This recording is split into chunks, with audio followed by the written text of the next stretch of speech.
Yes. Okay, आपण सुरू करूया. आपण योहानाला झालेले प्रगटीकरण याचा पहिला अध्याय वचन आज आपण 5 पासून पाहणार आहोत. मागच्या वेळेस आपण वचन 4 पाहिलेलं होतं. आज आपण वचन 5 पासून ते वचन 8 पर्यंत पाहणार आहोत. ज्या ठिकाणी आपण होतो तिथे मी तुम्हाला पुन्हा घेऊन जातो.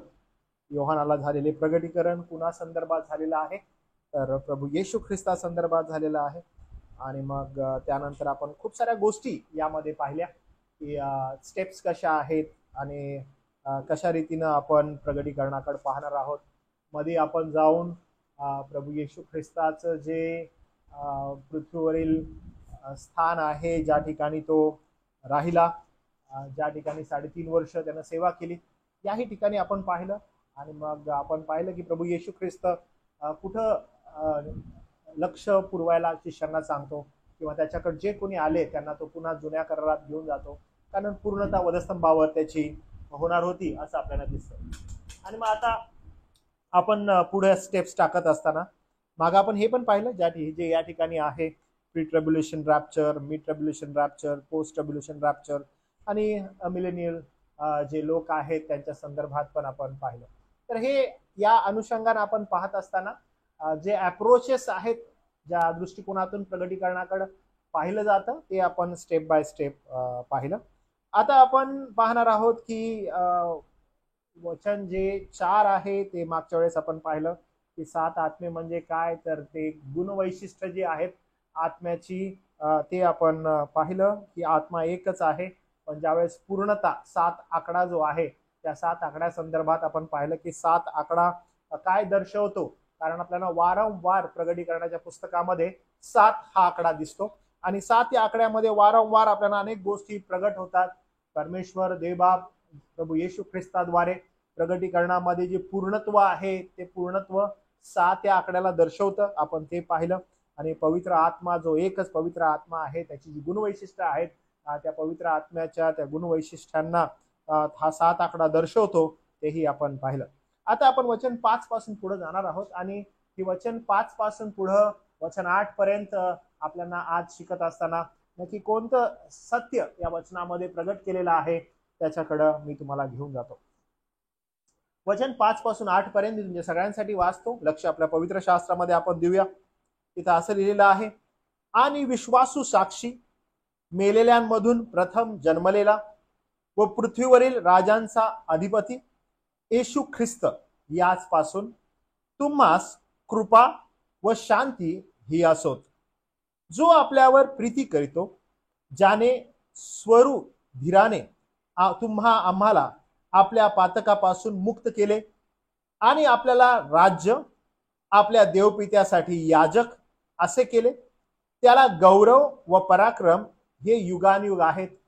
आमेन. पहा, तो मेघासहित येतो, प्रत्येक डोळा त्याला पाहिल, ज्यांनी त्याला भोसकले तेही पाहतील, आणि पृथ्वीवरील सर्व वंश त्याचमुळे पूर बळवून घेतील. असेच होणार. आमेन. प्रभुदेव जो आहे, होता व येणार, जो सर्व सत्ताधारी, तो म्हणतो, मी अल्फा व ओमेगा आहे.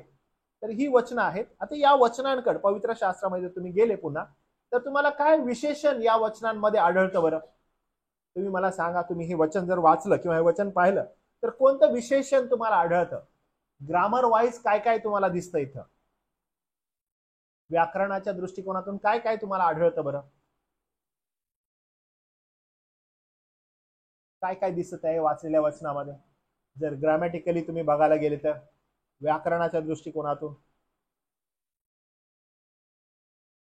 काय काय आढळतं, काय काय दिसतं?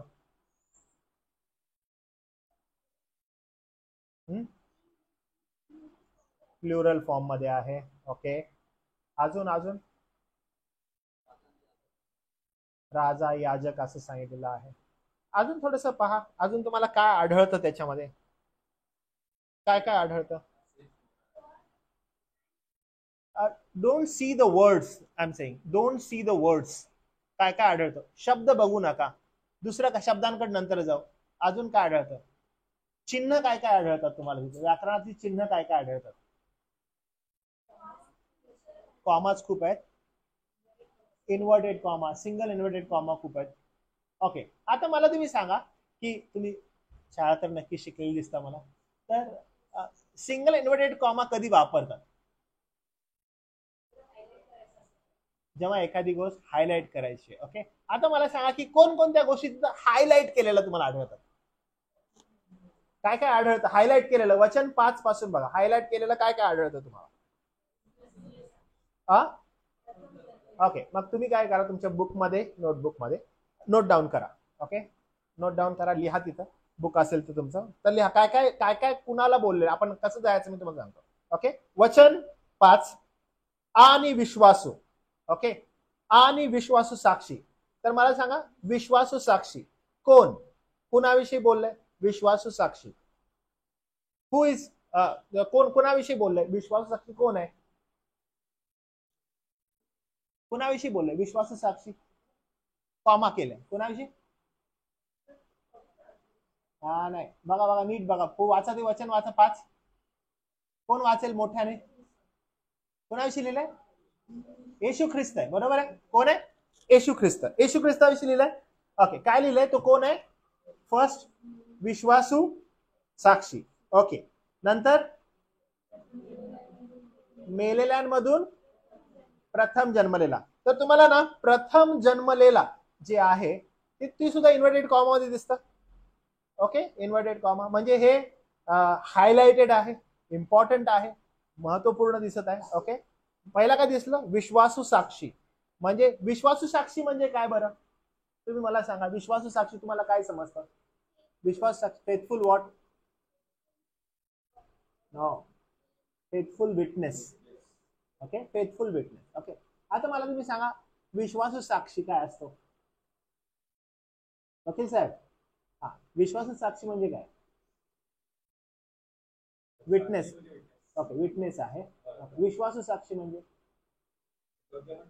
Very good. म्हणजे असं हे आहे का की खोटा पण साक्षी असू शकतो? बरोबर आहे. विश्वासू साक्षी म्हणजे खोटा पण साक्षी असू शकतो. म्हणजे खोटा येऊन पण साक्ष देत असतील ना लोक पैसे घेऊन, बरोबर आहे की नाही? पैसा लेकिन देते भाई साक्ष, हम लोग आते विटनेस करते. मग इथं पर्टिक्युलरली आपल्याला काय दिसतं की विश्वासू साक्षी. विश्वासू साक्षी म्हणजे काय? की ज्याच्यावर आपण ट्रस्ट, विश्वास ठेवू शकतो, जो विश्वास योग्य आहे. जो काय? विश्वास योग्य आहे. म्हणजे जो कोण जे काही तो बोलतो त्याच्यावर आपला काय आहे? विश्वास आहे. म्हणून त्याला काय म्हटलंय? विश्वासू साक्षी, ज्याच्यावर आपण फुली रिलाय करू शकतो. ओके, आंख बंद करके जो बोलेगा वो सही है भाई, वो झूठ कभी नहीं बोलता. ओके, कधीच तो खोटं बोलत. मग विश्वासू काय? तो विश्वासू साक्षी, पहिलं त्याचं नाव. ओके, दुसरं त्याचं नाव काय दिलं या वचनामध्ये? तो मेलेल्यातून. अरे कसं हे काय वचन आहे बघा, मेलेल्यातून. की मेलेल्यातून जन्मलेला. काय वचन आहे बघा, मेलेल्यामधून जन्मलेला. कसं वाटतं हे? म्हणजे मेलेल्यातून जन्मलेला म्हणजे मेलाय आणि मग जन्मलेला. म्हणजे हायलाइटेड काय बघायचं? पहिली गोष्ट काय की तो ट्रस्ट वर्दी विटनेस आहे. आता हे मी का सांगत आहे बघा, जेव्हा आपण पुढे जात आहे ना, this is introduction of Lord Jesus Christ. येशू ख्रिस्ताचं हे इंट्रोडक्शन आहे. जो प्रगट करत आहे, जो काय करत आहे, हे प्रगटीकरण जो प्रगट करत आहे, म्हणजे हे कुणाविषयी? त्याच्याविषयी. तोच प्रगट करत आहे, म्हणजे त्याच्यावर विश्वास असला पाहिजे, म्हणून तो फेथफुल विटनेस आहे, विश्वासू साक्षी. सेकंड थिंग, का विश्वास ठेवायचा आहे? कारण तो कोण आहे? इन्व्हर्टेड कॉमा, मेलेल्यातून प्रथम जन्मलेला. म्हणजे मेलेले प्रत्येक जण असतात, पण त्याच्यातून जन्मलेला म्हणजे ज्यानं मरणावर विजय मिळवलेला आहे असा तो. पुढं जी गोष्ट, पुढं जे हे संपूर्ण प्रगटीकरण तुम्हाला आणि मला रिव्हील होत आहे, हे रिव्हील काय होत आहे? मरणानंतरच्या जीवनासंदर्भात, सार्वकालिक जीवनासंदर्भात. इंट्रोडक्शन ज्यावेळेस होत आहे त्यावेळेस सांगण्यात येते कोण बोलत आहे. पहिली गोष्ट इन्व्हर्टेड कॉमा, विश्वासू साक्षी. सेकंड थिंग, जो मेलेला तो स्वतः उठलेला आहे. तो कोण आहे? मेलेल्यातून स्वतः उठलेला, म्हणून काय आम्ही त्याच्यावर विश्वास ठेवत आहे. मेलेल्यातून प्रथम जन्मलेला, म्हणून त्याच्यावर विश्वास. आता बघा थर्ड थिंग काय म्हटले त्याला, पृथ्वीवरील राजांचा अधिपती. तिसरं काय, पृथ्वीवरील राजांचा अधिपती. जर आपण पुढे अजून गेलो प्रगटीकरणाच्या पुस्तकात अध्याय 4 नंतर जर आपण बघितलं, अरे डेंजरस आपण पाहतो, युद्ध, महायुद्ध, राजे आणि मग अनेक मोठमोठे राष्ट्रांना उठलेले, हे सगळं पाहतो. आणि याच्यामध्ये पुन्हा आपण या ठिकाणी आलो इन्व्हर्टेड कॉमा. मी तुम्हाला वारंवार का सांगत आहे माहिती आहे का, कारण हा फोकस आहे. इन्व्हर्टेड कॉमा ज्या वेळेस येतो त्यावेळेस काही गोष्टी फोकस करण्यात येतात आणि फोकस करून सांगण्यात येते की ह्याच्याकडे लक्ष द्या, ह्याच्याकडे काय करा, ह्याच्याकडे लक्ष द्या. प्रगटीकरणाच्या पुस्तकामध्ये आपल्याला या ग्रामरचा, या व्याकरणाचा खूप उपयोग होतो. म्हणून जर समजा ह्याच्यातून तुम्ही ग्रामर काढलं, प्रगटीकरणाचे किंवा शास्त्रातून जर तुम्ही ग्रामर काढलं, आपल्याला काय समजणार नाही. म्हणून आपण अभ्यास करत असताना प्रगटीकरणाचा हे ग्रामर जे आहे ना, ह्याचा खूप जवळून अभ्यास करायला पाहिजे की काय लिहिलेलं आहे, काय म्हटलेलं आहे. ओके, म्हणून ग्रामर आता इथे काय म्हणते बघा, ते आपल्याला सांगते की आता हा कोण आहे, असं म्हणतो तो पृथ्वीवरील राजांचा अधिपती, तो पृथ्वीवरील राजांचा अधिपती. आता ही जी साक्ष त्याची आहे, फेथफुल विटनेस, मेलेल्यातून प्रथम जन्मलेला. का बरं, कारण पुढे लिहिलंय बरं का, मेलेल्यातून प्रथम जन्मलेला. आता तो काय म्हणतो बघा, तो पुढे तो म्हणत आहे पृथ्वीवरील राजांचा अधिपती, म्हणजे तोच प्रमुख आहे, तोच वारस आहे, ज्यानं तुम्हाला आणि मला वारसपण जे आहे ते दिलेलं आहे, असा तो आहे. आणि त्याच्याविषयी पुढे असं म्हटलेलं आहे, पृथ्वीवरील राजांचा अधिपती येशू ख्रिस्त, म्हणजे ज्याच्याविषयी आपण हे पाहत आहोत, शिकत आहोत, त्याच्याविषयी लिहिलेलं आहे येशू ख्रिस्त. आता आपण वाचूया 3रा अध्याय प्रगटीकरणाचा आणि 14वे वचन. कोण वाचेल बरं पट करून? 3रा अध्याय आणि त्याचं 14वे वचन.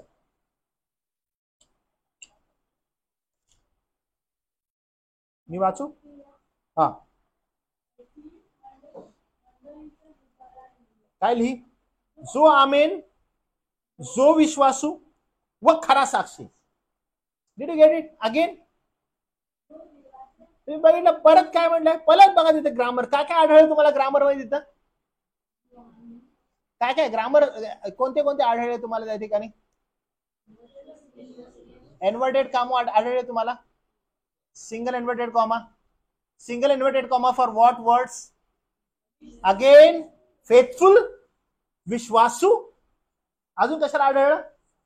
साक्षी, विटनेस. म्हणजे जी गोष्ट कळवण्यात येते, जी गोष्ट सांगण्यात येते, काय उद्देशून सांगण्यात येत आहे की जो विश्वासू, जो विटनेस, म्हणजे तो फोकस आहे.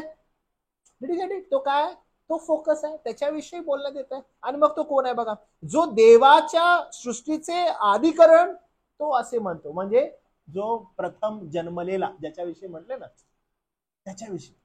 म्हणजे का ह्याचं ऐकावं, का इथून पुढे जे प्रगटीकरण आहे ह्याच्यावर तुम्ही आणि मी विश्वास ठेवावा, कारण जो प्रगट करत आहे तो कोण आहे. आणि म्हणून इन्व्हर्टेड कॉमा मध्ये स्पेसिफिकली सांगितलंय, why should we believe in him. First thing, कारण तो फेथफुल विटनेस आहे. ओके, कारण तो फेथफुल विटनेस आहे. मी तुम्हाला सांगतो, ज्या वेळेस आपण पुढे जाऊ, ट्रिब्युलेशनच्या काळाच्या इथे शिकायला हळूहळू जाऊ, तुम्हाला माहित आहे कोण येणार आहे? खोटा साक्षी. कोण येणार आहे?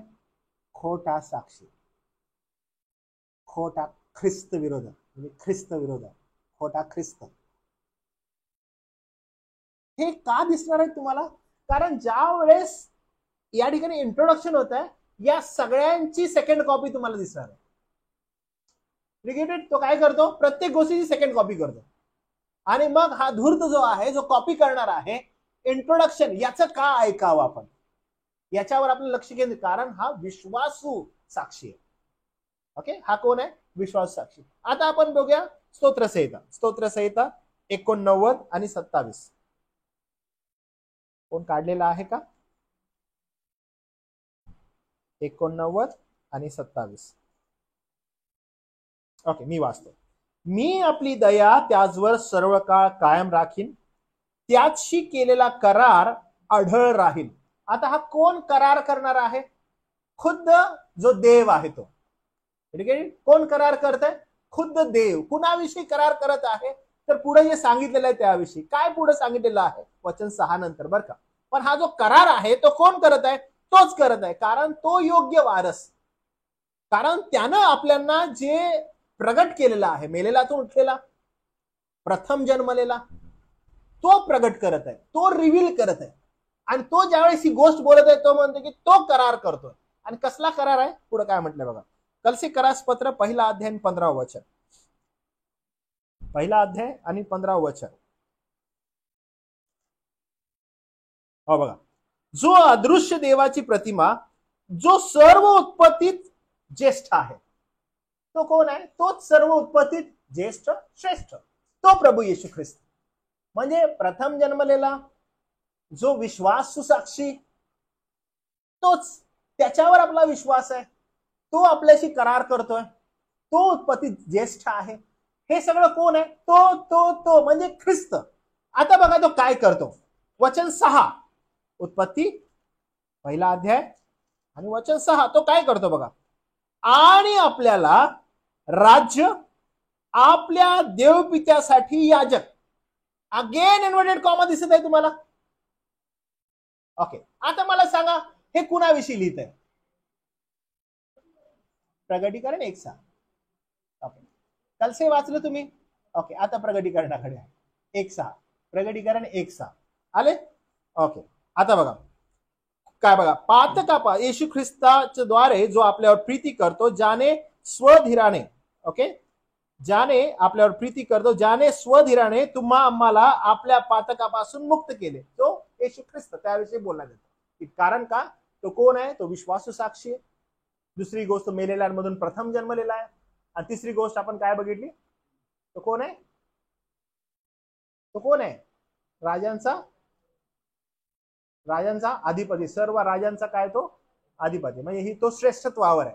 आणि तो श्रेष्ठत्वावर आहे. आपण वचन वाचली की तो देवानं अपॉइंटेड केलेला, ज्येष्ठत्व असणारा तो अधिपती आहे. आणि मग तो आता काय केलेला आहे? त्यानं तुम्हाला आणि मला पातकामधून मुक्त केलेलं आहे, सोडवलेलं आहे. आणि आता जेव्हा तो सोडवतो तेव्हा तो काय देतो? तो सोडवतो, आता तो काय देतो? कोण बरं? विश्वासू साक्षी, मेलेल्यातून प्रथम जन्मलेला, राज्यांचा अधिपती जो आहे, तो तुम्हाला आणि मला पातकातून मुक्त करतो. आणि काय देतो? तो बघा इथं म्हटलेला आहे, ज्याने स्वधीराने तुम्हा आम्हाला आपल्या पातकापासून मुक्त केले आणि आपल्याला राज्य, डिलिगेटेड कॉमा, त्यानं काय दिलं? राज्य. कुठलं राज्य बरं? कसलं राज्य बरं? वचन काय म्हणतं? आपल्याला देवपित्यासाठी याजक असे केले. मला तुम्ही सांगा, प्रथम याजक कोण बरं?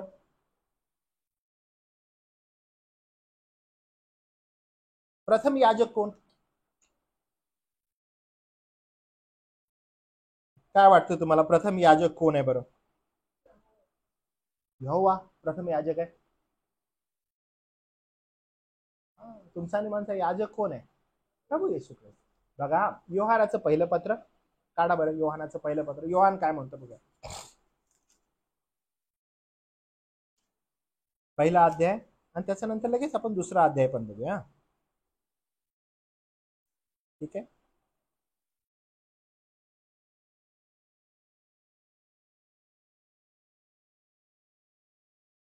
ओके. 1 अध्याय आणि मग त्याचं 10वं वचन वाचा बरं. कोण वाचेल मोठ्यानं? योहानाचं पहिलं पत्र 1 अध्याय 10वं वचन. ओके वाचा. आपण पाप केले नाही असे जर आपण म्हणतो, अरे आपण काय करतो? त्याला लबाड ठरवतो. ओके. आणि त्याचे वचन आपल्या ठाई नाही. ओके. आता दुसरा अध्याय पहिलं वचन बघा.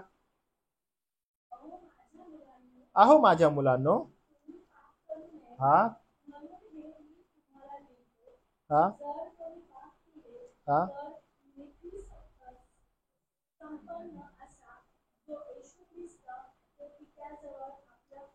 तो आपला कोण आहे? कैवारी. आणि तुम्हाला माहिती आहे हे कैवार कोण घ्यायचे? हे याजक लोक घ्यायचे. काय करायचे? ते वर्षातून एकदा संपूर्ण मानवजातीच्या पातकासाठी, इस्रायलासाठी ते लोक काय करायचे? जाऊन अर्पण त्यासमोर द्यायचे, कोशासमोर जाऊन. हे त्यांची रीत होती. आणि हे आपण मग कुठं पाहतो बघा बरं, हे दुसरं वचन वाचा ह्याच्या खालचं, आणि नंतर मी तुम्हाला लगेच इब्री लोकास पत्रात घेऊन जातो. दुसरं वचन वाचा तुम्ही. हा,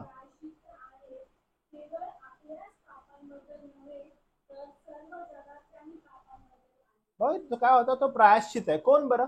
खुद्द प्रभू येशू ख्रिस्त.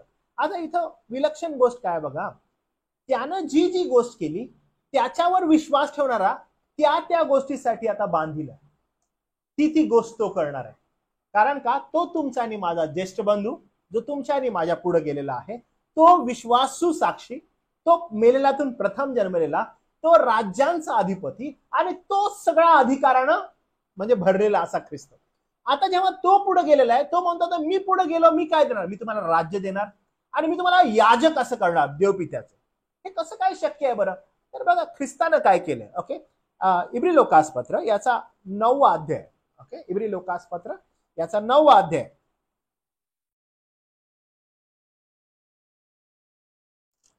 मिळालं तुम्हाला? ओके, आता ना सगळ्यांना मिळालेलं आहे. ओके, आता मी वाचत आहे, लक्ष द्या. ओके, मी थांबून तुम्हाला समजावण्याचा प्रयत्न करेन. काय लिहिलेलं आहे बघा या ठिकाणी, तो कसा तुमचा आणि माझा याजक आहे. ओके, सगळ्यात पहिला ह्याचा बॅकग्राऊंड समजून घ्या. हा बॅकग्राऊंड काय आहे आणि का तुम्हाला आणि मला तो याजक असा आहे. ओके, तर काय आहे बघा, पहिल्या करारात उपासनेचे विधी होते. म्हणजे पहिला करार म्हणजे ओल्ड कव्हनंट. ओके, मागच्या वेळेस बायबल स्टडीला मी तुम्हाला सांगितलं की we belong to new covenant. आपण कुठला न्यू कव्हनंट, आणि कव्हनंट थिओलॉजी जी आहे त्याच्यावर आपण विश्वास ठेवतो. ओके, जे ईश्वरी विज्ञान आहे कराराचं, त्याच्यावर आपण कराराचे लोक आहोत. येशू ख्रिस्तामध्ये देवानं आपल्याशी करार केलेला आहे, म्हणून आपण त्या नवीन कराराचे लोक आहोत. मग पहिला जो करार होता त्या पहिल्या करारामध्ये काय होतं आणि दुसऱ्या करारामध्ये काय आहे याचं विश्लेषण आहे. ओके, फार अद्भुत आहे, जबरदस्त रीतीने या ठिकाणी लेखक ते देत आहे. समजून घ्या, कारण मग आपल्याला अधिक एनलाइनमेंट होईल कशाविषयी, आपल्या विश्वासाविषयी. ओके, काय म्हटलं बघा, पहिल्या करारामध्ये उपासनेचे विधी होते. काय होते? विधी. विधी म्हणजे मला सांगा, तुम्हाला काय समजतं विधी म्हणजे? रिच्युअल्स. इंग्लिशमध्ये जर तुम्हाला समजून घ्यायचं, रिच्युअल्स ज्या काही गोष्टी तुम्हाला कराव्याच्या आहेत भक्तीमध्ये, ज्या सांगण्यात आलेल्या आहेत त्या करायलाच पाहिजेत, हे लावून दिलेले विधी पहिल्या करारामध्ये होते. काय म्हटले बघा, व पवित्र स्थान होते, व पण ते पार्थिव होते. पार्थिव इन द सेन्स, पार्थिव पवित्र स्थान म्हणजे हे सगळं पार्थिव म्हणजे नाही. पार्थिव म्हणजे पार्थिव होते म्हणजे हा चेतना नाही, बरोबर. पण काय होतं, दिसण्यासाठी, समजण्यासाठी, म्हणजे तुम्हाला पाहण्यासाठी ते होतं, पण ज्याच्यामध्ये काहीही जीवन नाहीये, त्यामध्ये जीव नाहीये. त्याच्यामध्ये जीव नाहीये, पण ते काय होतं, दिसण्यासाठी होतं. हे तुम्ही करावं, समजून घ्यावं. एक उदाहरणात्मक, पार्थिव म्हणजे एक उदाहरणात्मक, येणाऱ्या गोष्टी ज्या जीवनात्मक होणार त्यासाठी उदाहरणात्मक हे जुन्या करारामध्ये ठेवलेलं होतं. काय काय होतं बरं, काय काय म्हटलं या ठिकाणी, काय काय होतं? विधी होते, पवित्र स्थान होते. Got it? विधी होते, पवित्र स्थान होते, व पण ते कसे होते, पार्थिव होते. आता काय झालं बघा, कारण पहिला मंडप तयार केलेला होता, त्यात दिवाचे झाड, मेज, समर्पित भाकरी, त्याला पवित्र स्थान म्हटले आहे. पुन्हा हे काय होते, मी पुन्हा सांगत आहे बरं का, हे काय होतं, हे पार्थिव होते. पार्थिव म्हणजे काय, आता मला पार्थिव शरीर म्हणजे काय, गॉट इट? म्हणजे आता समजतं, पार्थिव शरीर म्हणजे मृत शरीर. जीवन आहे का त्याच्यामध्ये? नाही, पण माणूस त्याला बघतो, अरे हा तो माणूस आहे, हा काय, हा तो माणूस, अरे ही ती स्त्री आहे. ओके, आता मला तुम्ही सांगा, आपल्या प्रत्येकाच्या घरामध्ये मैताचा एक प्रसंग होतो, मरण येतं. ओके, मग तुम्ही त्या बॉडीकडे बघत असता. बघा, मी म्हणत असताना आता काय म्हटलं, बॉडी म्हटलं, पण जेव्हा ती व्यक्ती जिवंत असते तेव्हा आपण त्याला नावानं हाक मारतो. ऍज सून ऍज ती मरते, ती काय होते, बॉडी. आपण फोनवर पण, अरे बॉडी कुठेपर्यंत आली, आपण काय करतो, ती बॉडी म्हणजे पार्थिव कुठे, जीवन नाही त्यामध्ये. जीवन असतं तर आपण हाक कशी मारतो, कारण ती जिवंत आहे. मग नावानी XYZ, आपण काय अरे पार्थिव कुठपर्यंत आलंय, पार्थिव शरीर, मेलेलं शरीर, पण ते काय दिसणार, कारण जे येणार होतं त्याचं प्रतिबिंब होतं ते. म्हणून ज्या वेळेस पवित्र शास्त्र याला पार्थिव म्हणतं, हे सगळं होतं, पण ते कसं होतं, पार्थिव, दाखवण्यासाठी, समजण्यासाठी. विश्वासाने हे समजून घ्यावं, कारण जे प्रभू येशू ख्रिस्त करत आहे तुमच्याने मला सांगते, जे इंट्रोडक्शन तुम्हाला आणि मला देत आहे प्रगटीकरणामध्ये, ते समजण्यासाठी हे आपल्याला कळणं आवश्यक आहे. काय म्हटलंय बघा, मग तो म्हणतो की हे सगळं आहे दुसऱ्या पडद्याच्या पलीकडे परम पवित्र स्थान म्हटलेला मंडप होता. ओके, आता पवित्र स्थान होतं, पवित्र स्थानामध्ये आपण काय काय काय दिसतं बघा. पवित्र स्थानामध्ये त्यात दिव्याचे, कारण पहिला मंडप तयार केलेला होता, त्यात दिव्याचे झाड, मेज व समर्पित भाकरी होत्या, त्याला पवित्र स्थान म्हटले आहे. मी पुन्हा सांगत आहे, ते पार्थिव होतं. आणि दुसऱ्या पडद्याच्या पलीकडे परम पवित्र स्थान म्हटलेला मंडप होता, दुसरा एक पडदा होता, आणि त्याच्या पलीकडे परम पवित्र स्थान म्हटलेला मंडप होता. आता हेही काय, हेही पार्थिव आहे. जे होणार होतं, जे करणार होतं, त्याचं ते प्रतिबिंब होतं, हे दाखवणं होतं. त्याच्यात काय होतं, सोन्याचे धुपाटणे, सोन्याने सभोवती मढवलेला कराराचा कोश होता, त्या कोशात मान्ना ठेवलेले सुवर्ण पात्र, कळ्या असलेली हरुणाची काठी, कराराच्या पाठ्या ही होती. कशामध्ये हे होतं, हे कशामध्ये होतं, नाही, परम पवित्र स्थानात काय होतं, कोश होता. परम पवित्र स्थानात काय होता, कोश. आता कोशामध्ये काय होतं, ओके डन. आता मला तुम्ही सांगा पुन्हा एकदा, शास्त्रात बघायचं आणि मला सांगा, मला सांगा पहिल्या मंडपामध्ये काय होतं, नाही, पहिल्या मंडपामध्ये काय होतं, सीधं दीपवृक्ष, मेज आणि समर्पित भाकरी. Got it. आता बघा, मी इथं तुम्हाला दाखवतो, या ठिकाणी एक पडदा आहे, आपण म्हणूया की इथं हा बरोबर पडदा आहे. आता या बाजूला पवित्र स्थान आहे, इथे जिथपर्यंत आपला कॅमेरा आहे तिथपर्यंत एक पडदा आहे. ओके, त्या बाजूला लोक बसत आहेत, इथं तुम्ही लोक सगळे बसले, त्या बाजूला लोक बसले. हा इथून पडदा आहे, या पडद्याच्या या बाजूला पहिला जो मंडप आहे, याच्यामध्ये काय काय, दीपवृक्ष, मेज, समर्पित भाकरी. ओके, भाकरी ठेवलेल्या आहेत, मेज आहे, मेज म्हणजे ज्याला आपण टेबल म्हणतो, टेबल आहे, दीपवृक्ष आहे, आणि तिथे एक पडदा आहे, पडदा क्लोज. त्या बाजूला कोण आहेत, लोक बसले. मी एकदा तुम्हाला शिकवत असं सांगितलं की पुरुष होते, यहुदी पुरुष, यहुदी पुरुषानंतर कोण बसायच्या, स्त्रिया, स्त्रियांनंतर पुरुषानंतर पडदा होता, स्त्रियांनंतर पडदा होता, आणि त्याच्यानंतर मग काय होता, दरवाजे बंद होते, आणि मग परराष्ट्रीय कुठं, बाहेरच्या बाजूला, म्हणजे तुम्ही आणि मी, म्हणजे मंदिर बंद आणि मंदिराच्या आतमध्ये. ओके, तर डन. इथं पडदा, पहिला मंडप. दुसऱ्या मंडपाचा जे पडदा आहे, इथं मोठा पडदा. या पडद्यात कोण असायचं, याजक. या पडद्यात कोण, याजक. आता हा पडदा आहे, या पडद्याची इथं काय काय, इथं ओके सोन्याचं धुपाटणं. धुपाटणं म्हणजे माहिती आहे तुम्हाला, धूप देणार. ओके, हा ओके डन. धुपाटणं, जरा जरासं मोठ्यानं बोला, हळूहळू ऐकू नये. सोन्याचं धुपाटणं. आता सोन्यानं चहूबाजूंनी मडवलेला कराराचा कोश, आपण कधी तर ना कोशाविषयी शिकूया बरं का. आता कोश कसा होता तर हे समजून घ्या. कोशाचं जे लाकूड होतं ना, बाबळीचं होतं. ओके, आणि कोश कशाने बनवलेला, बाबळीच्या लाकडानं. त्याला सोनं लावलेलं होतं बाहेरून, आतून काय होतं, बाबळीचं लाकूड. तुम्हाला बाबळीच्या लाकडाची गोष्ट माहिती आहे, तुम्ही कधी बाबळीचं झाड बघितलं, झाड बघितलं बाबळीचं. Okay done. मला सांगा बाबळीच्या झाडाचं विशेषण काय काय. ओके, पहिली गोष्ट काटे असतात. ओके, नंतर हा वाळवंटी प्रदेशात जास्त असतं. ओके, कडू जर तोंड असेल. Okay done. लाकूड कडक, लवकर तुटत नाही. सगळ्यात डेंजरस ती गोष्ट आहे बाबळीचं लाकूड. ठीक आहे, लाकूड जे असतं, जर तुम्ही तोडायला गेले, सर्वात जास्त झाडांमध्ये जर गाठी कुठल्या झाडाला आहेत तर ते बाबळीच्या लाकडाला. बाबळीचं लाकूड काढल्यानंतर तुम्ही ते लवकर तासू शकत. पहिली गोष्ट, काढत असताना भयंकर त्रास. ओके, वाळवंटामध्ये जिथं पाणी नाही आहे, कमी पाण्यामध्ये उगवणार ते झाड.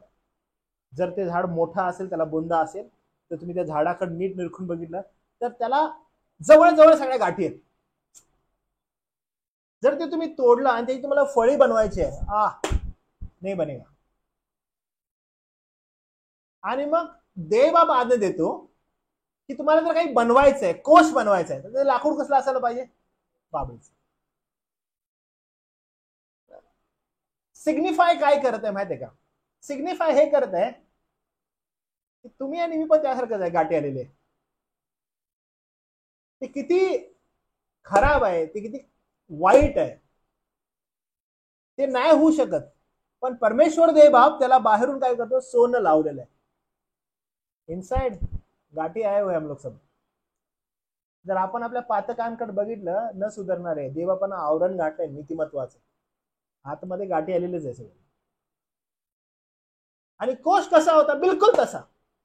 आणि कोशात कशाचं बनवलेलं आहे बघा, ह्या पवित्र स्थानामध्ये असं म्हणलं कोश बनवलेला आहे, आणि त्याला काय? सोन्यानं मडवलेला ना. मडवलेला म्हणजे काय असतं माहिती आहे तुम्हाला? सोन्याचा आणि सोन्यानं मडवलेला काय डिफरन्स आहे? सोन्यानं मडवलेली बायको लग्नाची, सोन्यानं मडवलंय बायकोला, म्हणजे काय? सोनं घातलंय नुसतं, मडवलंय. ओके, आता इथं बघा, कोश कसा आहे? सोन्यानं मडवलेला, म्हणजे तो आतून कसा आहे? बाबळीचं लाकूड, पण मडवलेला आहे. बर, आता ह्या सोन्यानं मडवलेला कोश आहे, दुपाटणं आहे. आता त्यामध्ये काय? मग कोशामध्ये काय आहे? पहिला नीट सांगा, काय काय? ओके, पहिलं काय आहे? मानणं. बरोबर आहे. ज्याच्यामध्ये मानणं आहे त्यामध्ये काय? सुवर्ण, म्हणजे कुछ हलका नाही आहे बरं का, सगळं सोनं आहे. ओके, कोश, कोशामध्ये एक ताट आहे, त्याच्यामध्ये सोन्याचं आहे, त्याच्यामध्ये मानणं आहे. ओके, पुढं कळ्या आलेली अहरोनाची कोशामध्ये. बर, पुढं व कराराच्या पाट्या, ह्या कशा आहेत? त्याच्या आतमध्ये. आता कोशाचं चिन्ह जर तुम्ही बघितलं तर देवबापानं सांगितलेलं होतं की तो बनवत असताना निर्गमाच्या ग्रंथामध्ये त्याला काय कर? 2 कुरूप काढ. काय करायचं? कुरूप काढायचं. आणि कुरूप म्हणजे देवदूताचं करूप. करूप म्हणजे काय? देवदूताचं एक प्रतिचिन्ह, पंख असलेलं. ओके, पंख असलेलं त्याचं प्रतिचिन्ह.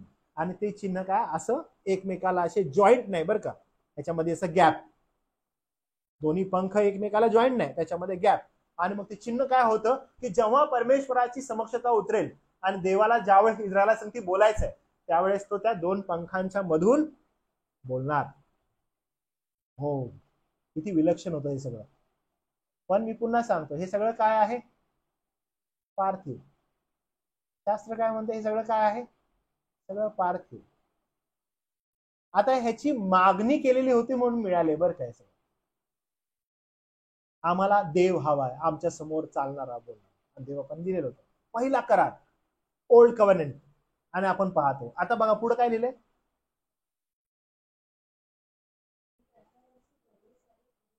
आणि काय होते? करुबीम, जे मी तुम्हाला म्हटलं करुबीम होते. आणि काय करत होते? ओके,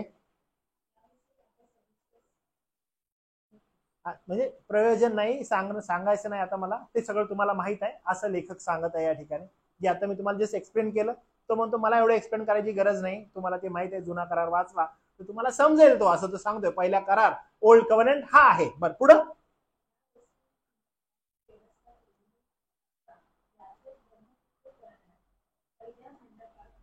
ओके, थांबा या ठिकाणी. याजक काय करायचे? पहिल्या मंडपामध्ये नित्य जाणं, म्हणजे एव्हरी टाइम. उदार जिथं काय आहे? मेज आहे, दीपवृक्ष आहे आणि भाकरी आहेत समर्पित. तिथं काय? नित्य याजक येत होता. आणि याजक यायचे, याजक त्या ठिकाणी बसायचे, बोलायचे, जे काय आहे ते. दुसरा मंडप होता का तिथं? नाही. कुठे हे सगळं चालू आहे? पहिल्या मंडपामध्ये. बर, पुढं आता बघा, परंतु दुसऱ्यात प्रमुख याजक काय करायचं? मात्र वर्षातून एकदा स्वतःबद्दल व लोकांच्या अज्ञानाने झालेल्या पापांबद्दल जे रक्त अर्पण करावयाचे ते घेऊन जातो, त्याज वाचून जात नाही. आता बघा परत एकदा, कुणाकुणाच्या पापाबद्दल? हो, म्हणजे तो त्याला हे ठाऊक आहे की he is a Sinner. Okay, आणि त्याविषयी प्रयोजन काय होतं की प्रमुख याजकाला वर्षातून एकदा जर इथं यायचंय, जिथं काय काय ठेवलेलं आहे पुन्हा सांगा मला, विसरायचं नाही. काय काय होतं? सगळ्यात पहिलं काय होतं दुसऱ्या मंडपामध्ये? नाही नाही, सगळ्यात पहिलं काय होतं? सोन्याचं, त्याच्यामध्ये नाही, सोन्याचं दुपाटणं. त्याच्यानंतर काय? बरोबर, सोन्यानं मढवलेला कोश. आता कोशामध्ये काय? मानना. मानना कशामध्ये? Very good. अजून अरुणाची काठ, जिला काय आलेले आहेत? काळ्या आलेल्या आहेत. ओके, पुढं हा कराराच्या पाट्या. आणि त्या कोशावर काय? ओके, आता ना हे तुम्ही तुमच्या पुस्तकामध्ये लिहून घ्या पट करून. ठीक आहे, काय काय तुम्ही बघितलं, विसरायचं नाही, लवकर लिहून घ्या. कारण हा जो करार आहे, या करारासंदर्भात ही गोष्ट आहे. आता मी ज्यावेळेस तुम्हाला म्हणत आहे लिहून घ्या, याचा अर्थ तुम्हाला माहित आहे काय? हुशार आहेस तू.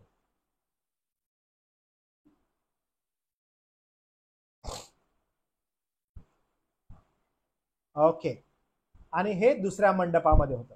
आता ज्यावेळेस आपण पाहतो पुढं, दुसऱ्या मंडपामध्ये काय असायचं? याजक वर्षातून एकदा, ओके, वर्षातून एकदा कशाबद्दल यायचं बरं?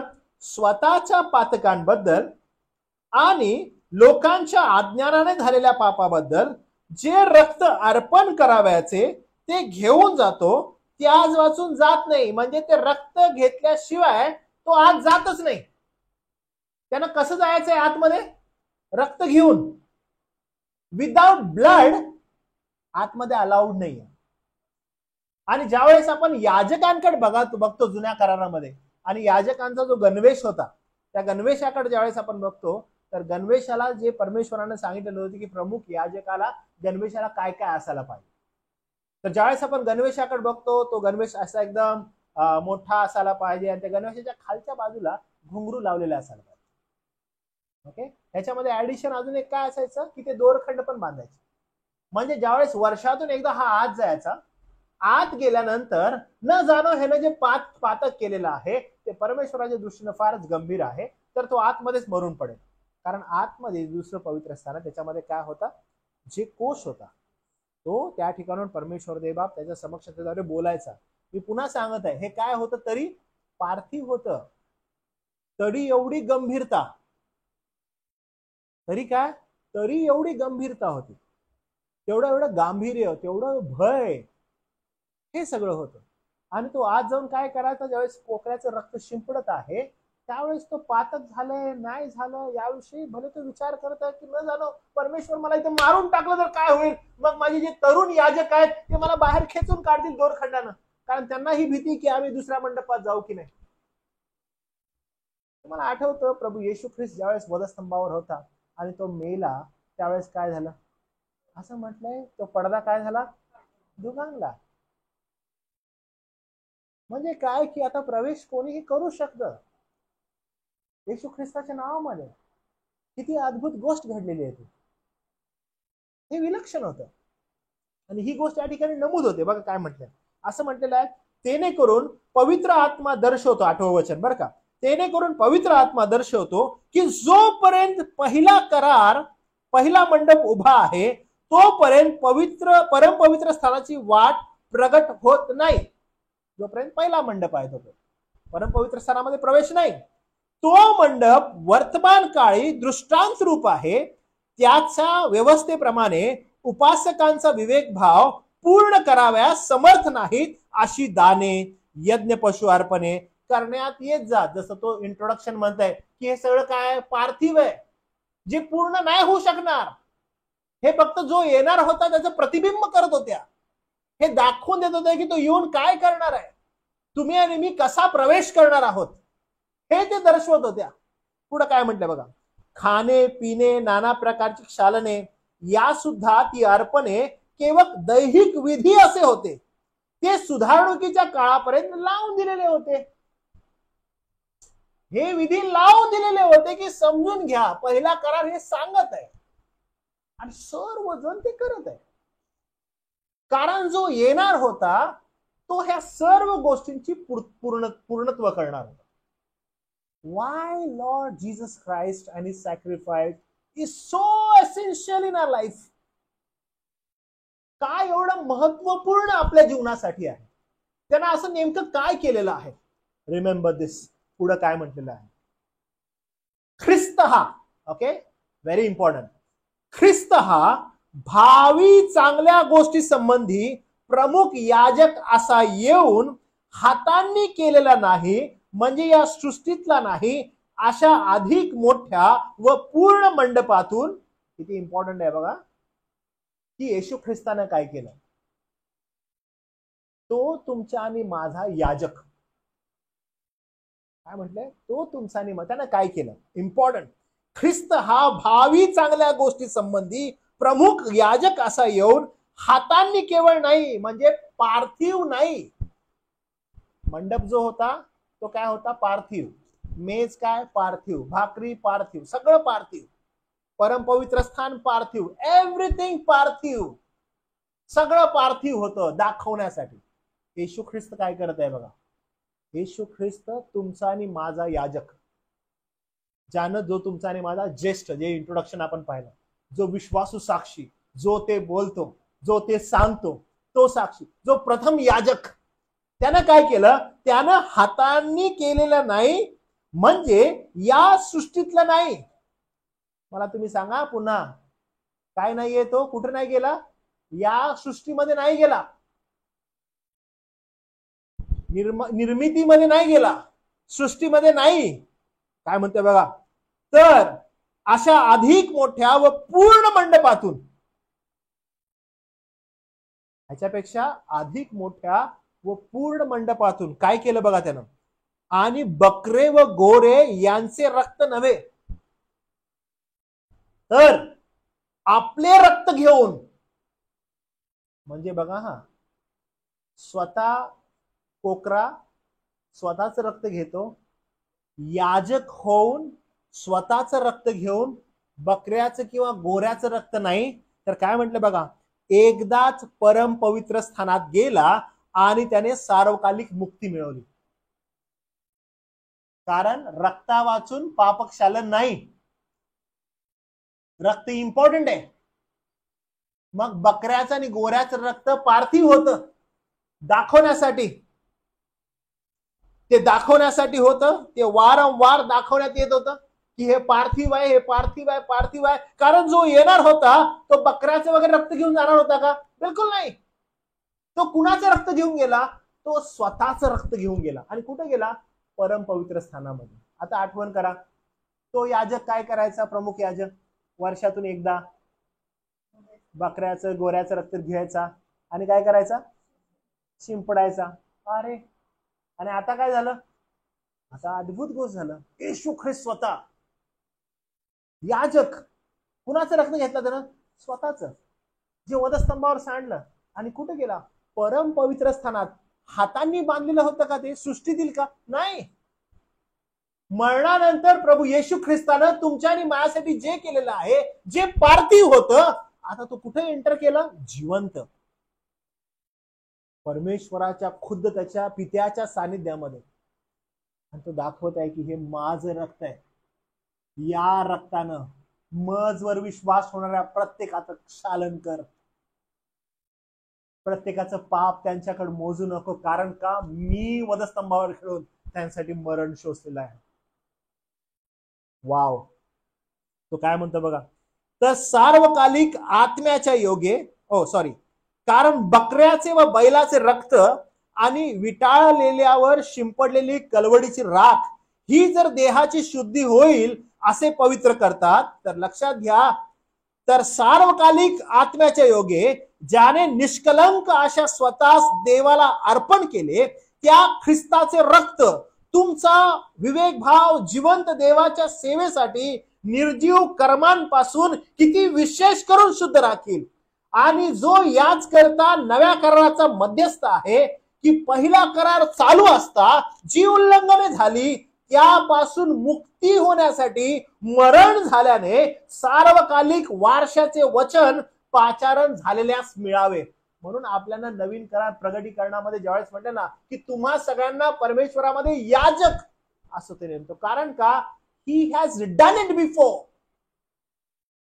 तुमचा आणि माझा ज्येष्ठ बंधू प्रभू येशू ख्रिस्त त्यानं हे केलेलं आहे.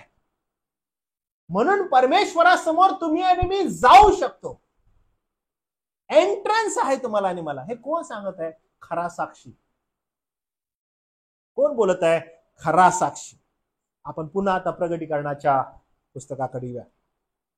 म्हणून बघा काय म्हटलेलं आहे 6वं वचन. आणि आपल्याला राज्य आपल्या देवपित्यासाठी याजक असे केले, त्याला गौरव पराक्रम हे युगानुयुग आहेत. आमेन. त्यानो कारण तो खरंच गौरवी आहे. त्यानं जे हे कृत्य केलेलं आहे ते खरंच गौरवी आहे.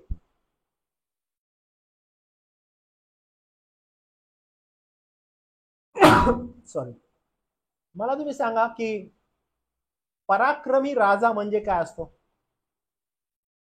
एक विजयी राजा असतो आणि एक असतो पराक्रमी राजा.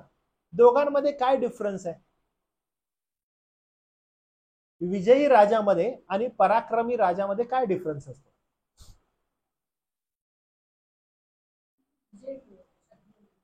शत्रूंवर विजय मिळवला तो विजयी राजा. आणि पराक्रमी राजा काय असतो?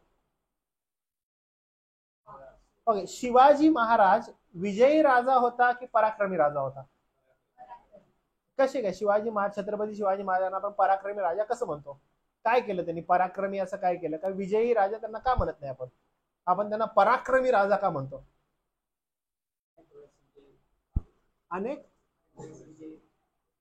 अनेक वेळेस विजय प्राप्त केला म्हणून. ओके, आता मत्तेकृष्ण वर्तमान याचा 11वा अध्याय आणि 20वा वचन वाचा बरं.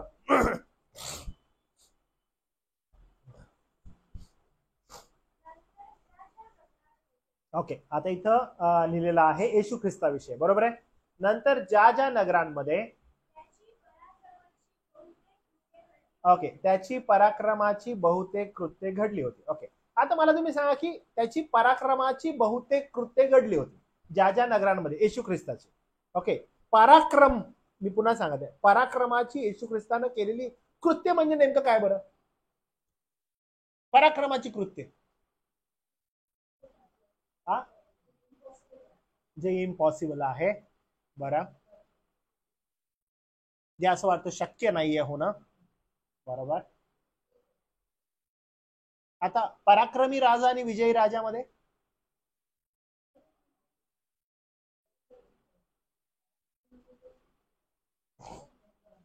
ओके इम्पॉसिबल गोष्टींवर. ओके, एक सोपं उत्तर आहे ह्याच्यासाठी. ओके, पराक्रमी राजा आणि विजयी राजा. विजयी जो राजा असतो तो एका राज्यावर विजय मिळवतो आणि पराक्रमी जो राजा आहे तो काय करतो? अनेक राज्यांवर विजय मिळवतो, जे सर्वसाधारण राजांना शक्य नाहीये. त्यासाठी कोणीतरी फार शक्तिमान बुद्धिमान असा हवा आहे, जो काही सर्वसाधारण राजांसारखं काम अनन्यसाधारण राजा जे करतो. ओके, अनन्यसाधारण म्हणून शिवाजी महाराजांना अनन्यसाधारण राजा का? अनेक राज्यांवर विजय मिळवला, अनेक राजांवर विजय मिळवला, किती मोठं डोकं लावलं, काय काय प्लॅन्स केले. कारण का? सर्वसाधारण आहे त्याचं डोकं नाही. अहो दुसरे नाही होऊ शकले. काल मी ऐकत होतो की अफजल खानाची भेट आणि अफजल खानाला मारणं, ज्यावेळेस शिवाजी महाराजांची ही स्टोरी मी ऐकत होतो त्यावेळेस मी पाहिलं की त्यांच्याविषयी असं बोलण्यात येतं की ऍट द टाइम अफजल खानाला भेटायचं होतं, तर त्यामध्ये ती वाघ नख घेऊन जाऊन वगैरे मारणं हा प्लॅन नव्हता. ज्या वेळेस ठरवलं अफजल खानाला भेटायचं आहे त्यावेळेस त्याला मरणार हे निश्चित झालं. म्हणजे ज्यावेळेस त्याची भेट होणार त्यावेळेस तो मरणार हे निश्चित झालं असं होतं. बरं, मरणार तर कसा मारायचा हा फक्त प्लॅन होता. मग त्याचं मरण निश्चित झालेलं. म्हणजे हा बलाढ्य राजा, असे सगळे लोक घाबरायचे त्याला मोगलमध्ये, त्याला मारायचं निश्चित झालं. कोण करणार? हाईट न छोटा आपला राजा, तो करणार. कसं शक्य आहे? कसं करू शकतात? प्लॅन होता कसं मारायचं, सशस्त्र जायचं म्हणजे मरण निश्चित होतं. पण त्यांनी स्वतः घेतलेला निर्णय काय, मी मारणार. म्हणजे कोणीही मारलं असतं, निर्णय काय होता, मी मारणार. म्हणजे विजयी राजा आणि पराक्रमी राजा याच्यामध्ये डिफरन्स आहे. येशू ख्रिस्त कोण होता, त्याच्या नगरांमध्ये जे पराक्रमाची बहुतेक कृत्य घडले. अहो सर्वसाधारण गोष्टी नाहीत बरं का, चिन्ह चमत्कार. म्हणजे पराक्रमाची बहुतेक कृत्य. इथं काय म्हटलंय बघा प्रगटीकरणाच्या या पुस्तकामध्ये, तो कोण आहे त्याच्याविषयी लिहिलंय की, आणि आपल्याला राज्य, आपल्या देवपित्यासाठी याजक असं त्यानं केलं. त्याला गौरव आणि पराक्रम हे त्याचं युगानुयुग आहे. म्हणजे याजक स्वतःचं रक्त घेतो, बकऱ्याचं गोऱ्याचं नाही. कोण करू शकेल हे? कोणीतरी पराक्रमीच असायला पाहिजे. कोण ते वधस्तंभाचं मरण सहन करू शकेल? कोणतरी पराक्रमीच असायला पाहिजे. कोण क्रूरतेचं मरण सोसेल? ते कोणीतरी पराक्रमीच असायला पाहिजे. म्हणजे पराक्रम हे जे नाव आहे, हे नाव जर कुणाला मिळालं पाहिजे, प्रभू येशू ख्रिस्त, दुसरं कोणच नाही. म्हणून एक राज्य, याजक, जे विश्वास ठेवतात त्या सर्वांना देवाच्या उपस्थितीमध्ये प्रवेश करण्याचा अधिकार कुणापासून प्राप्त होतो? तोच पराक्रमी प्रभू येशू ख्रिस्त, दुसरं कोणच नाही. म्हणजे प्रगटीकरणाच्या पुस्तकामध्ये पुढे जात असताना आपण म्हणू, आमचं रॅप्चर होणार, आम्ही जाणार, आम्ही प्रभूकडे. कोण शक्य करेल? कुणामध्ये हे सामर्थ्य आहे? जे तुम्हाला आणि मला सोन्यानं मडवलं ना, त्यालाच ते शक्य आहे. कारण आतमध्ये जर बघितलं, बाबळीचं लाकूड, त्याचा काहीच यूज नाहीये, गाठींनी भरलेले तुम्ही आणि मी. म्हणून जे युजफुल आहे ते फक्त काय आहे, सोन्यानं मडवलेला, ज्यानं आपल्याला मडवलं तो. पुढे काय म्हटलं बघा, 7वं वचन, पहा तो मेघासहित येतो. मेघ म्हणजे ढग. कुणाचा संदर्भ आहे? दानिएलाचं पुस्तक 7वा अध्याय आणि 13व वचन वाचा बरं, त्याच्यामध्ये लिहिलेलं आहे. दानिएलाचं पुस्तक, त्याचा कोण वाचेल पट करून?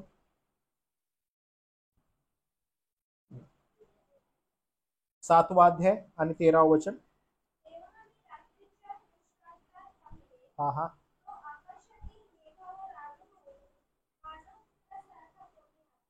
मेघावर आरूढ होऊन मानव पुत्रासारखा आला, आणि तो मेघावर बसून येणार. आपण गाणं, मेघावरती स्वार होऊन आकस्मित येणार.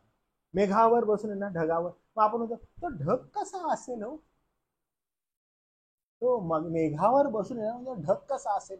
मग काही जण चिन्ह काढतात, ढग असा रथासारखा असेल, रथावर बसून वगैरे येईल तो, असा काहीतरी ढग वगैरे.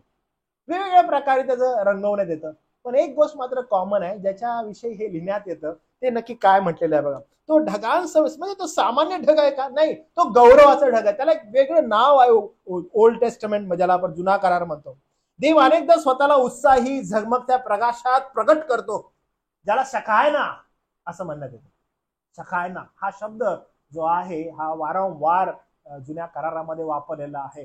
देव ज्यावेळेस मेघा संदर्भात, मेघातून प्रगट होणारा जो आहे, तुम्हाला आठवतं की प्रभू परमेश्वर देवबाप ज्यावेळेस मिस्रातून बाहेर काढतो इस्रायलाला, त्यावेळेस तो 2 चिन्हांनी त्यांच्या समोर चालतो. पहिलं चिन्ह काय? अग्नी. दुसरं चिन्ह काय? मेघस्तंभ.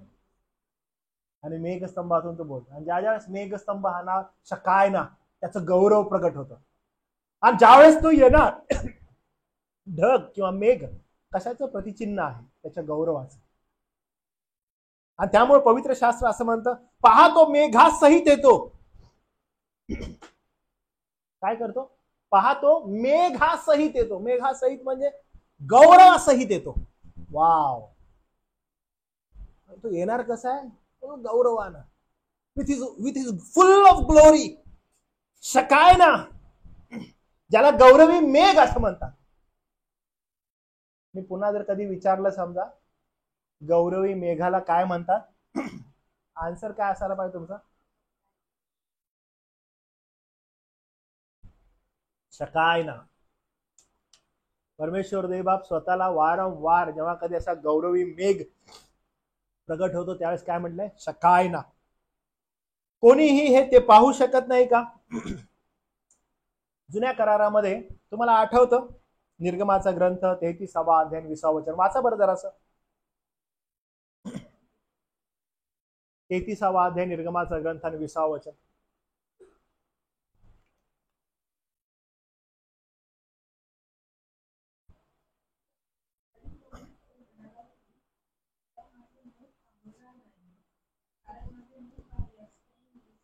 म्हणजे हे शकायना जर कोणी पाहिलं, शकायना म्हणजे काय, हे देवाचं गौरव. कोणी वाचू शकेल का? बिलकुल नाही.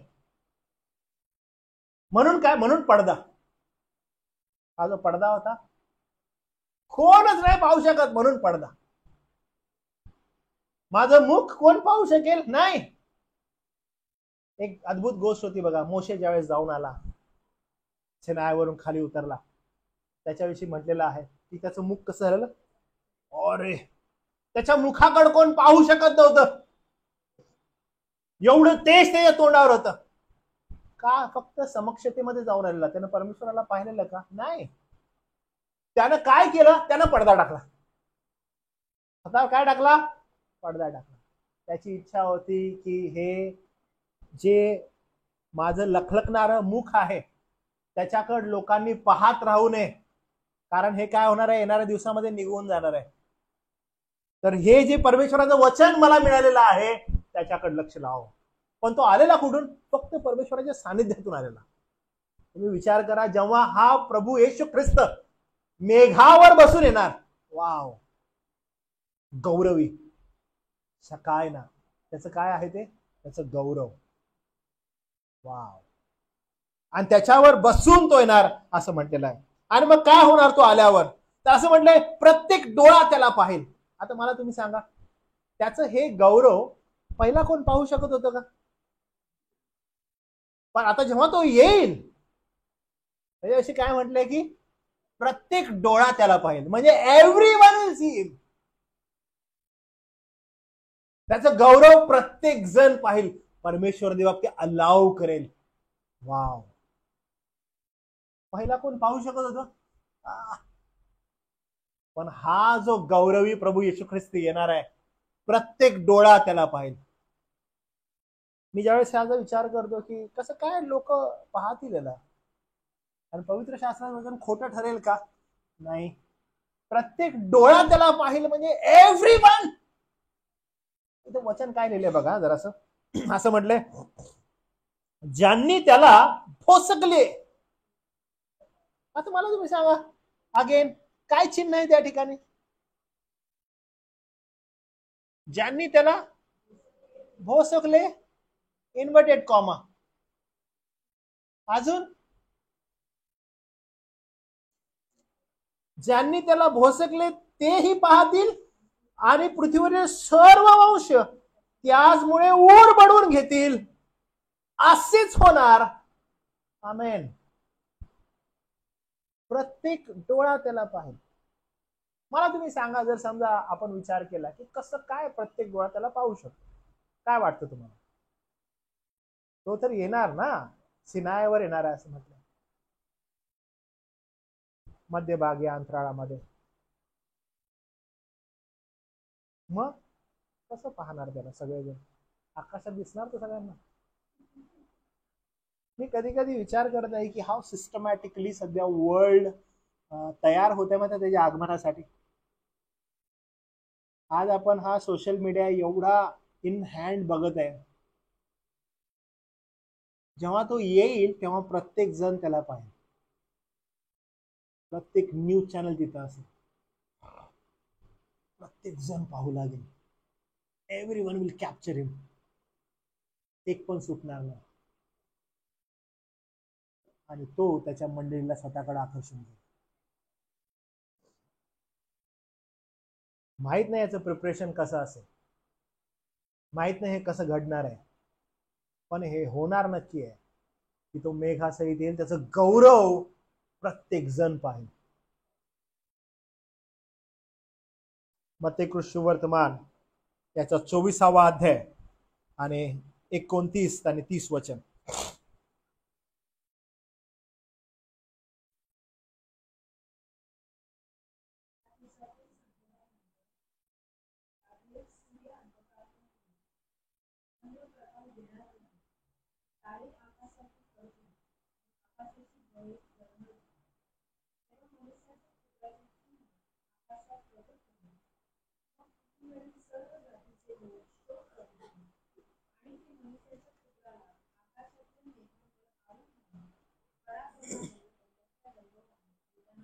म्हणजे ते ज्या वेळेस त्याला मोठ्यानं गौरवाने येताना पाहतील ते काय करणार, ते उर बडवून घेणार.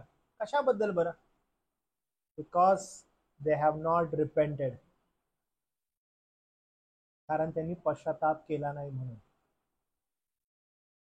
आणि हे निर्वादित सत्य आहे की पश्चाताप केला नाही, ऊर बडवण्याशिवाय पर्याय नाही.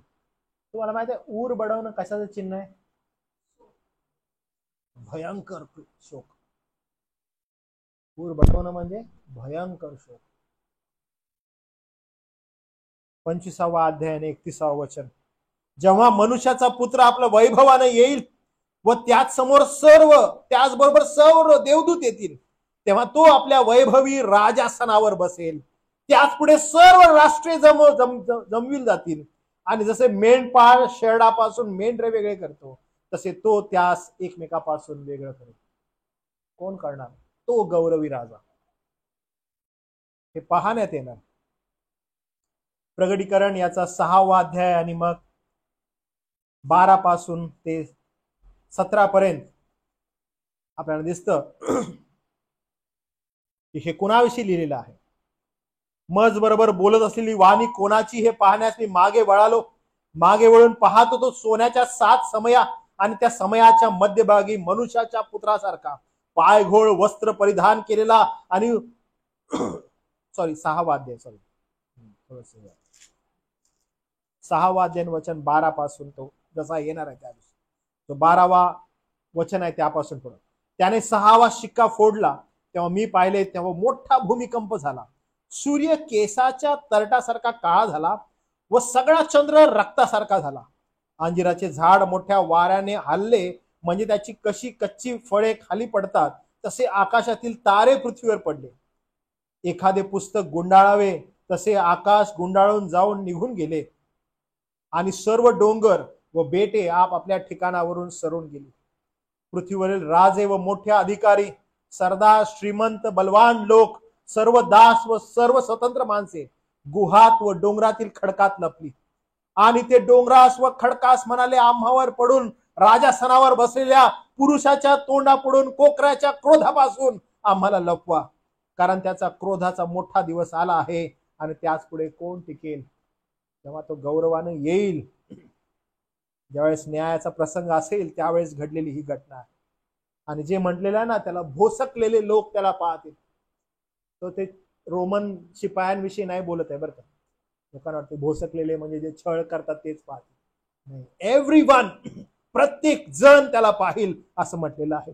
प्रेषितांची कृत्ये याचा 2रा अध्याय आणि 22 आणि 23 यामध्ये ज्यावेळेस पेत्र भाषण करतो, त्या भाषणामध्ये तो काय संदर्भ उच्चारतो बघा. कोण आहेत ते लोक ज्यांनी त्याला मारलेलं आहे, त्यांना तो काय बोलत आहे त्याकडे थोडस लक्ष देऊया. तो काय म्हणतो बघा. प्रेषितांची कृत्ये 2रा अध्याय 22 आणि 23. तो कुणाविषयी बोलत आहे? तो म्हणत आहे, अहो इस्रायल लोकांनो, हा हा हा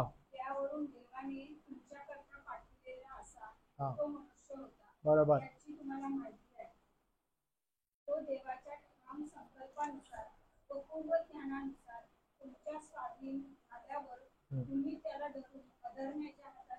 काय म्हणत आहे बघितलं, दोष कुणाला लावतो तो तुम्ही. म्हणजे फक्त तो संदर्भ नाहीये बरं का. भोसकले म्हणजे ज्यांनी त्याच्या पोटामध्ये भाला मारला हो ते त्याला पाहतील, नाही. एव्हरीवन, प्रत्येक डोळा त्याला पाहिल. ज्या लोकांनी छळ केला ते त्याला पाहतील. एव्हरीवन, प्रत्येकाविषयी तो बोलत आहे. प्रत्येक जण त्याला पाहिल. आणि ते ऊर का वडून घेतील? कारण आम्ही त्याला डिनाय केलं. आपण ही गोष्ट जर पाहिली, पेत्राचं भाषण पाहिलं, त्यांनी काय केलं? त्यांनी ही कृत्य केलं म्हणून त्यांनी पश्चाताप केला. ते प्रभूजवळ गेले आणि त्यांनी पश्चाताप केला. कारण पश्चातापाशिवाय पर्याय नाही. 3रा अध्याय प्रेषितांची कृत्ये आणि 14 वचन वाचा बरं. हा हा बरोबर. पुढं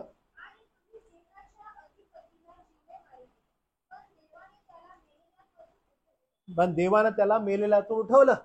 तुम्ही त्याला नकारलं, तुम्ही डिनाय केलं. कोण भोसकलं? You all. प्रत्येक जण, प्रत्येक डोळा त्याला पाहिल जेव्हा तो गौरवाने येईल. प्रत्येक जण त्याला पाहिल. असं कोण आहे हा? अगेन आपण सुरुवात केली तिथून. कुणाविषयी म्हटलेलं आहे? तोच तो खरा साक्षी, मेलेल्यातून प्रथम जन्मलेला. अरे तोच तो राजांचा अधिपती, तोच तो प्रभू येशू ख्रिस्त ज्यानं तुम्हाला आणि मला तारलं. तो येणार आहे आणि तो येऊन तुमचा आणि माझा बचाव करणार आहे. तो येऊन तुम्हाला आणि मला सोडवणार आहे. कारण का? तो खरा आहे, तो खोटा नाही. आणि त्याच्याविषयी बोललेला आहे. आणि मग सर्व रहिवासी काय करतील? पृथ्वीवरील शोक करतील, रडतील. कारण ही भविष्यवाणी जखऱ्यानं त्याच्या ग्रंथामध्ये केलेली होती, 12वा अध्याय 10व वचन. आणि आपण ते पाहिलेलं आहे. जर कुणाला मिळालं तर ते वाचा. ही भविष्यवाणी पूर्ण झालेली आपण पाहू. त्याच्याविषयी जे लिहिलेलं आहे, जकर्या 12वा अध्याय 10व वचन.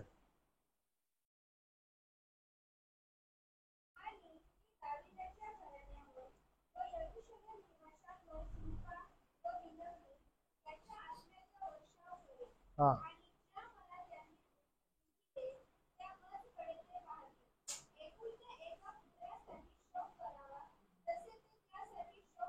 बरोबर. खेद करतील म्हणजे एव्हरीवन. दाविदाचं घराणं, इस्रायल घराणं, प्रत्येक जण काय करणार आहे? शोक करणार आहे तेव्हा ते त्याला पाहते. ते होणार आहे का? ऍब्सोल्युटली होणार आहे.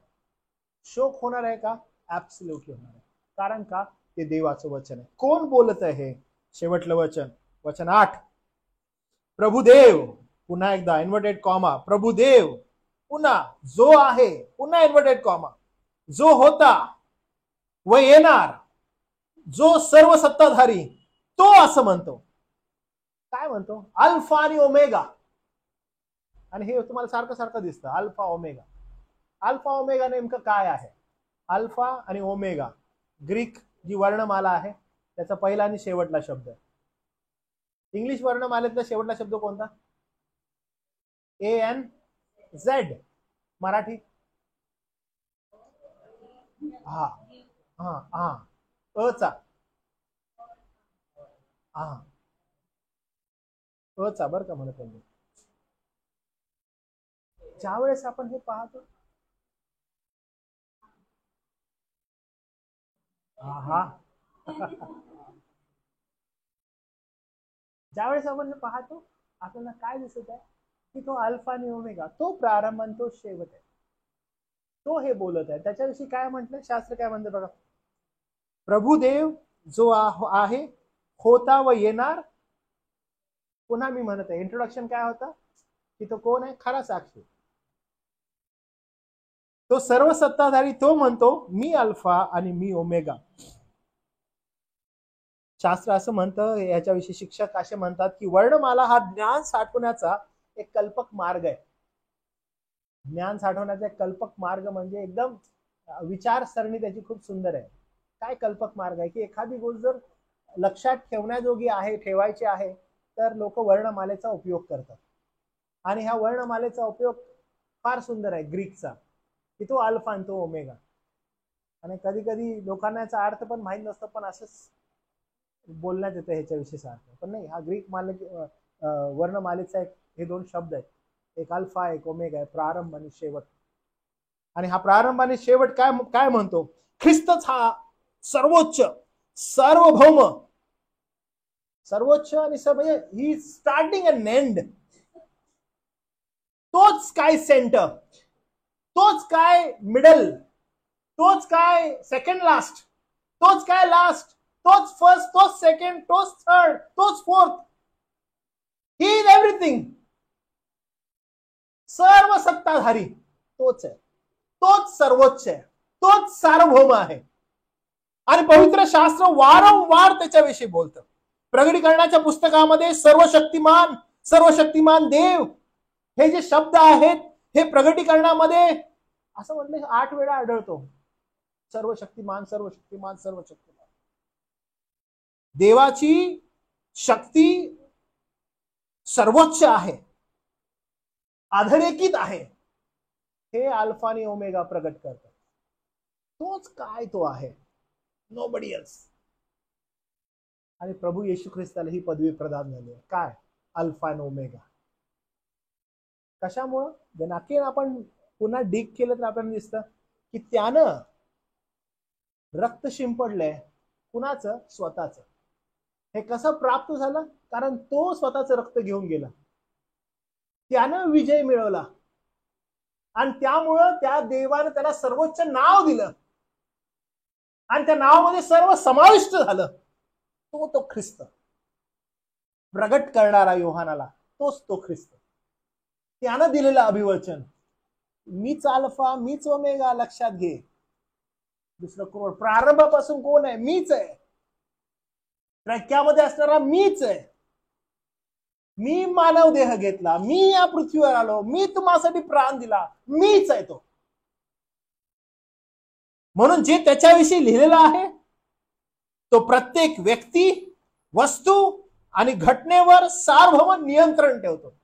कोण? तोच ख्रिस्त. कारण आता तो सार्वभौम आहे.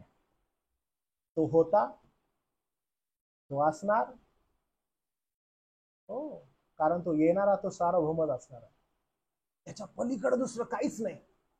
म्हणून आता तो जो विश्वसनीय आहे, जो विश्वासू आहे, जो प्रथम जन्मलेला आहे, तो पृथ्वीवरील राजांचा अधिपती आहे, तोच प्रभू येशू ख्रिस्त आहे. तोच अल्फा आणि ओमेगा आहे. तोच स्वतःचं प्रगटीकरण आता करत आहे, जो गौरवानं मेघावर बसून येणार आहे. आणि तुम्ही आणि मी त्याची मंडळी म्हणून, विश्वासणारे म्हणून, त्या गौरवी देवाची लेकरं म्हणून त्याची वाट पाहत आहे की तो येईल, त्याच्या विश्वासणाऱ्यांना तो स्वतःकडे आकर्षण देईल. कारण तोच तुमचा आणि माझा अल्फा आणि ओमेगा, प्रारंभ आणि शेवट. त्यामुळे संपवत असताना एकदम प्रियानो, मी तुम्हाला एनकरेज करतो बरं का.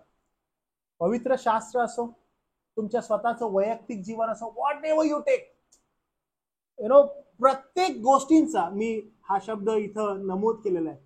इनफॅक्ट रेणू असतात ना, रेणू, बिंदू, रेणू, त्या पण गोष्टीचा सार्वभौम निर्माता प्रभू येशू ख्रिस्त आहे.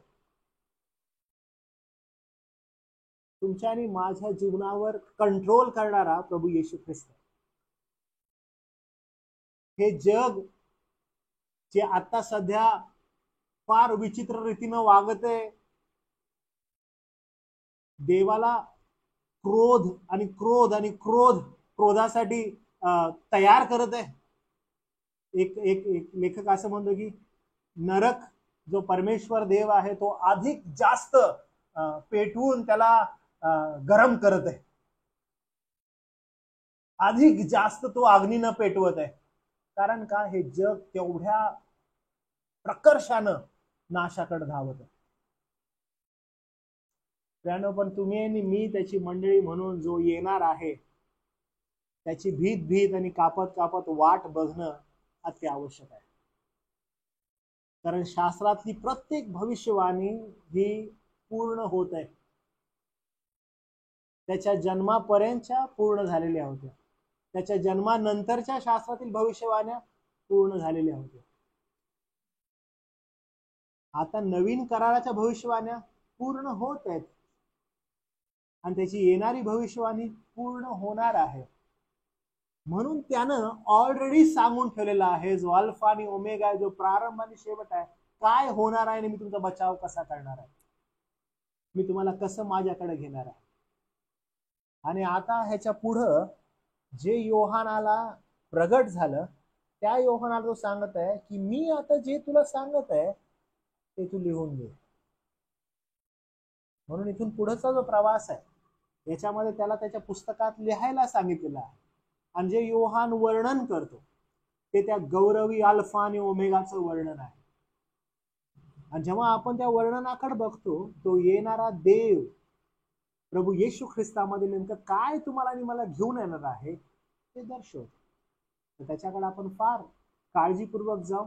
देव आपल्याला समजण्यासाठी अधिक मन देव अशी आपण प्रभूच्या प्रार्थना करू. प्रार्थना करू.